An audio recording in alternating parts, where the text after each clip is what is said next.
Hello, thank you so much for tuning into my YouTube channel. Today's video is going to be a tutorial on foveated rendering in hyperspectral imaging. Foveated rendering saves computer power by showing high detail where you're looking and lower detail around the edges. Let's get started and see how we could apply foveated rendering to hyperspectral imaging. As I said in this video, we're going to talk about foveated rendering in hyperspectral imaging. Foveated rendering is a technique inspired by human vision, where our central vision, the fovea, is sharp and detailed while our peripheral vision is blurry.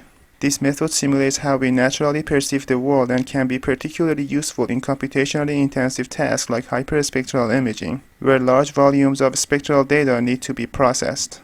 In hyperspectral imaging, where each pixel contains information across many spectral bands, displaying all the data at once can be overwhelming on processing power. Foveated rendering allows us to focus computational resources on the area of interest, which significantly improves rendering performance and user experience. In hyperspectral imaging, each pixel carries detailed data across multiple bands, including visible, infrared, and ultraviolet wavelengths. These images can contain anywhere from a few to hundreds of spectral bands, which makes rendering these images in full detail computationally demanding. Foveated rendering addresses this challenge by applying a sharp focus on the region of interest, usually around the user's point of attention, for example the mouse cursor, while progressively blurring the surrounding areas. This mimics how our own visual system works, maintaining high detail in the center of our gaze and less detail in the periphery. As you can see here, the area around the focus point, such as where the mouse is, retains full resolution, both spatially and spectrally, ensuring the most important details remain clear.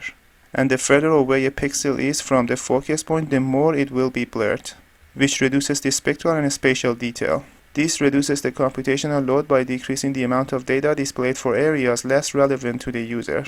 Hyperspectral imaging often involves massive datasets due to the large number of spectral bands per pixel.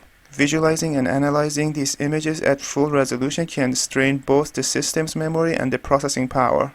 By employing foveated rendering, we reduce the amount of data that needs to be processed outside the area of interest, which results in reduced computational load and efficient use of resources.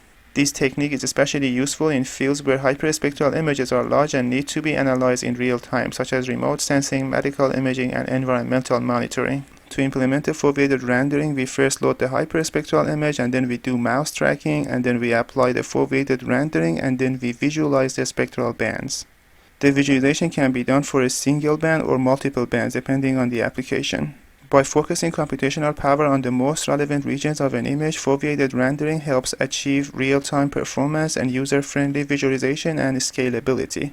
In the real-time performance, we achieve faster rendering without losing essential details. In the case of the user-friendly visualization, the users can interact with large hyperspectral datasets more intuitively, zooming in on areas of interest without waiting for the entire image to load. And then in the case of the scalability, this technique can be applied to hyperspectral images with hundreds of bands where traditional rendering technique would be inefficient or impossible.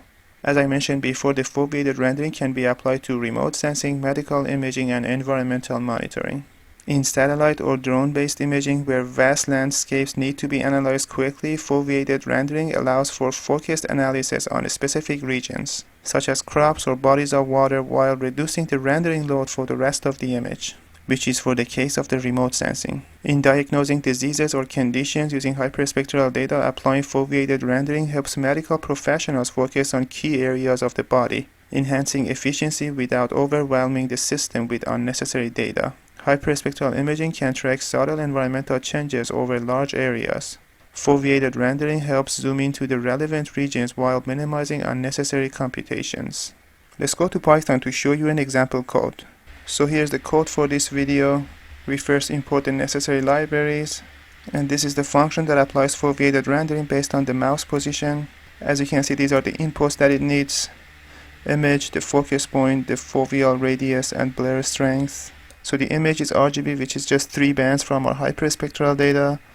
And then the focus point is the position of the mouse. The foveal radius is the radius that you specify to be focused. And then this point is blur strength, which is the last input to the function, and it specifies the intensity of the blur applied in the peripheral region. And then this function would output a 3D array representing the image with foveated rendering applied to it. So we first get the image shape, And then we apply the Gaussian blur to the entire image, as you can see here. And then we create the foveated image by combining the blurred image and the sharp focus area. Then here is where we define the sharp region, which is within the foveal radius. This is where we compute the distance from the mouse position, as you can see here. And this will be the focus region.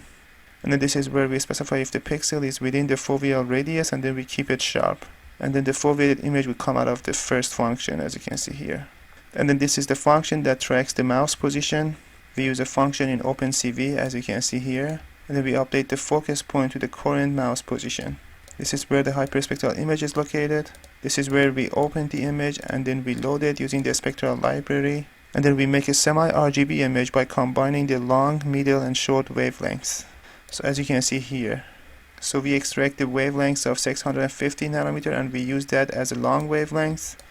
And then 550 nanometer, and then 450 nanometer, which would be used as a short wavelength. We combine them to get a semi-RGB image. Then we're going to downscale the image. You might not have to do this, but with my system I had to do it because it would slow down my system. And this is where we're going to be specifying the sharp region, also known as the foveal radius. And then this is where we initialize the focus point at first. And then we're going to be setting up OpenCV window and mouse callback. And then this is the loop that displays the image and also applies the foveated rendering. And then this loop is gonna keep happening until the user presses the escape. Okay, let's run it and see what happens. As you can see, the semi-RGB image is here. I have downscaled the image because of my system computational capabilities. You might not have to do this if you have a better system. But as you can see, you could see the foveated rendering. Wherever my mouse goes, the region around it is gonna be focused. And then the peripheral region is all blurred.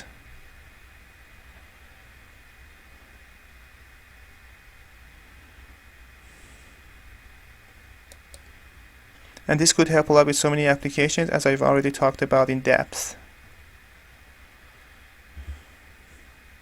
It also looks cool to see it. You can see the fovea and then the peripheral region.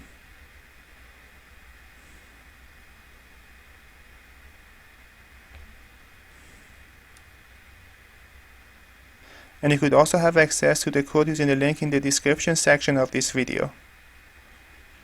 And that's about it.